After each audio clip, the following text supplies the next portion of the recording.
World leaders have reacted after Israel struck Syria. Israel had stated that the strikes aim to save Druze brothers and target regime gangs. Syrian interim president Ahmed Al-Sharaa condemned what he called a wide-scale targeting of civilian and government sites, while Damascus labelled the attacks as treacherous aggression. Iranian Foreign Minister Abbas Araghchi called the strikes unhinged aggression, demanding the world unite to end Israel's actions. He reaffirmed Iran's support for Syria's sovereignty, despite Sharaa having earlier criticised Iran for fomenting instability under Bashar al-Assad.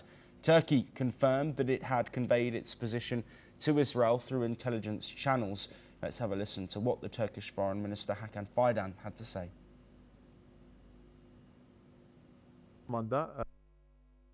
Duyduğumuz yani bizim kendi görüşlerimizi bu konuya ilişkin önerilerimizi istihbarat teşkilatımız üzerinden İsraillere de ilettik. Yani burada bir istikrar istemediğimizi, özellikle güneyde olan ve sivil bir takım zayiatlarla sonuçlanan, kimsenin tasvip etmediği olayların merkezi yönetimin bölgede bir güvenlik sağlayıcı tedbiri olmadığı sürece çözülemeyeceğini herkes biliyor. Oradaki Druzilerin bir kısmının İsrail tarafından provoke edilip desteklenmesi ve bir istikrarsızlık unsuru haline gelmesi tabii ki kabul edilemez. Druzilerle Bedeviler arasında vuku bulan çatışmalar bir şekilde güvenlik güçlerinin müdahalesiyle nihayete ermek durumunda. Orada her iki taraftan da sivil kayıplandı. Well, meanwhile, US President Donald Trump, seated alongside Bahrain's Crown Prince, remains silent, though Secretary of State Marco Rubio said that the situation remains under intense monitoring. This is what the US Secretary of State had to say.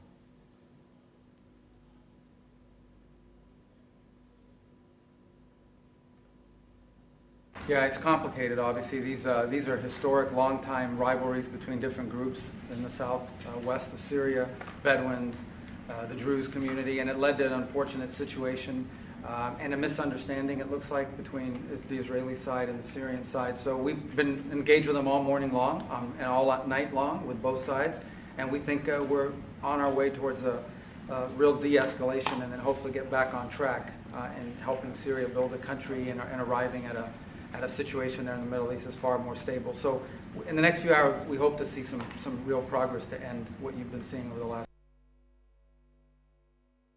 Yes, and once again, joining us is Jordan Cope. Thank you for staying with us as we look at some reactions from leaders across the world. Let's first look at that statement by Marco Rubio, of course, talking about de-escalation and potential efforts from the US to try and de-escalate this situation.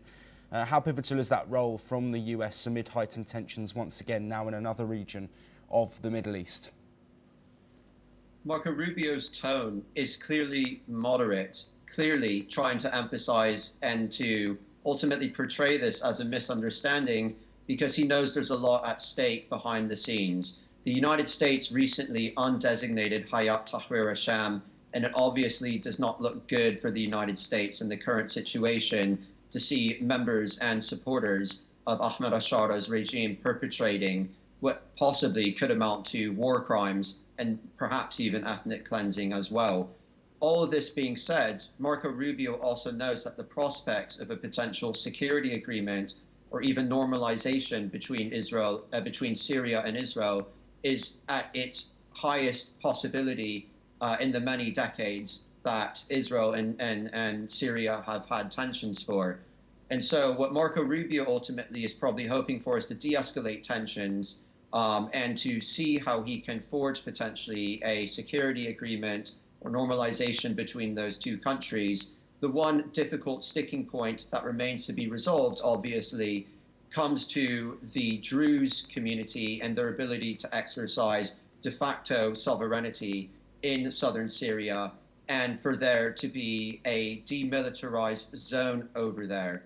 However, all of this being said, Israel clearly wants to exercise what it is allowed to under international law, which is called the responsibility to protect, which demands the international community to intervene in instances of war crimes, ethnic cleansing, genocide, so on.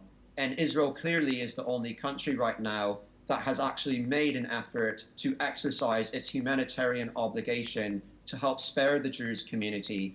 Many of the Druze in Israel have actually tried to infiltrate the Syrian border to currently protect the Druze community and their Druze brethren and sisters from these incursions into southern Syria, while many Druze also have escaped into Israel. There's a clear affinity between the Druze in Israel, the Druze in Syria, and between Israel and the Druze communities, given that many of the Druze have served the Israeli Defense Forces very loyally, and Israel understands the responsibility it has to protect them as a minority in a region that is very hostile, unfortunately, to many different minorities. Jordan Cope, as always, thank you ever so much for taking the time to speak to us. We will continue to bring you all of the updates.